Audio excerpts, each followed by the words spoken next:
पिछड़ा वर्ग न्याय चौपाल का कार्यक्रम प्रदेश भर में चलाया जा रहा है।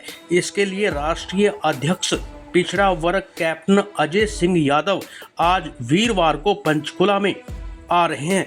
यह जानकारी देते हुए पंचकुला से विधानसभा चुनाव लड़ चुके और कांग्रेस पार्टी के वरिष्ठ नेता अजय गौतम ने बताया कि भाजपा सरकार ने पिछड़े वर्ग की अनदेखी की है और अंतिम समय में अग्निवीर के तौर पर 4 महीने के लिए नायब सिंह सैनी को मुख्यमंत्री बनाकर पिछड़े वर्ग की वोटों को हथियाना चाहती है।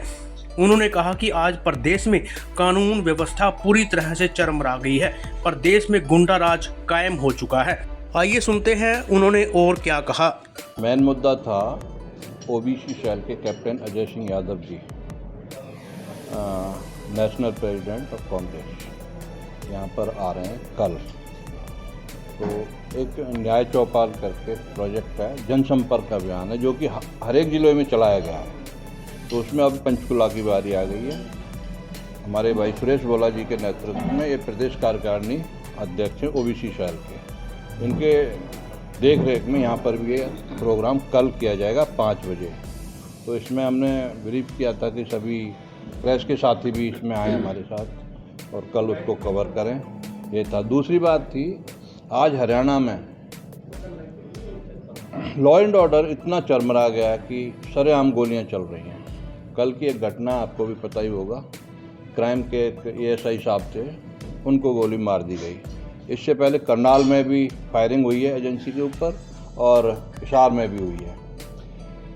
हम मांग करते हैं गृह मंत्री हरियाणा से नैतिकता के आधार पर अपना रिजाइन तुरंत देना चाहिए। अगर वो न्याय व्यवस्था अपनी पुलिस की नहीं संभाल सकते, पुलिस पे जो फायरिंग होनी शुरू हो गई, आम जनता का कैसे होगा।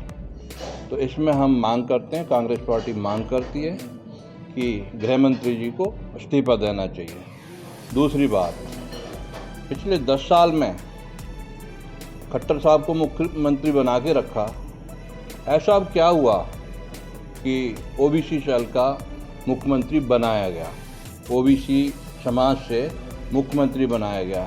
इसका सीधा सीधा स्पष्ट ये है कि ओबीसी समाज को बरगलाने की कोशिश की जा रही है।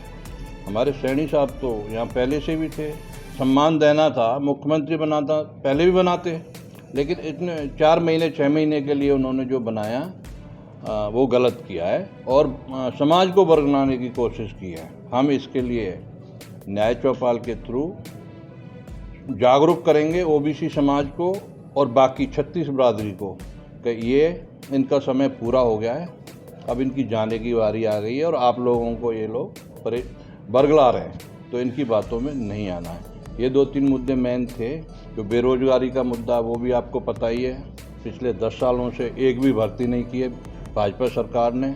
आज ये बात करते हैं कि अगले 100 दिनों में हम लोग हज़ारों लोगों को नौकरी देंगे, जो कि एक सरासर एक गलत बात कर रहे हैं। युवाओं को भटकाने की कोशिश कर रहे हैं, युवाओं को बरगला रहे हैं। युवा इनके झांसे में नहीं आएगा। और मैं तो ये भी कहता हूँ, जो फ्रॉड शब्द यूज कर रहा हूँ, इन्होंने युवाओं के साथ किया है, उनसे फॉर्म भरवाए गए, उनका पैसा खर्चवाया गया, इंटरव्यू लिए गए, उसके बाद कैंसिल करने का क्या मतलब है। क्या इन्होंने उसकी फ़ीस रिफंड की है या किराया जो उनका लगा है वो उनको वापस दिया है। जो लोग रोड पे सोए थे, क्या उनकी भरपाई की है। जो माताएं बहनें साथ में आई थी, वो परेशान हुई, रात भर जागी रोड के ऊपर, उनका क्या किया। अब क्या ऐसा कर देंगे 100 दिन में कि यहाँ सभी नौकरी पूरी कर देंगे। ये सिर्फ और सिर्फ झूठ का पुलंदा, कुछ नहीं है। अगली बात, अभी घोषणा पर घोषणाएं कर रहे हैं हमारे घोषणा मंत्री जी, नायब सिंह सैनी जी, मुख्यमंत्री जी घोषणा मंत्री हैं। बेसिकली वो सिर्फ घोषणा करेंगे, पूरी तो कांग्रेस करेगी उनको। एक बात और बता देता हूँ आपको, मैक्सिमम महीने 2 महीने की सरकार है भाजपा की सेंटर में, वहाँ भी इंडिया गठबंधन की सरकार बनने जाएगी।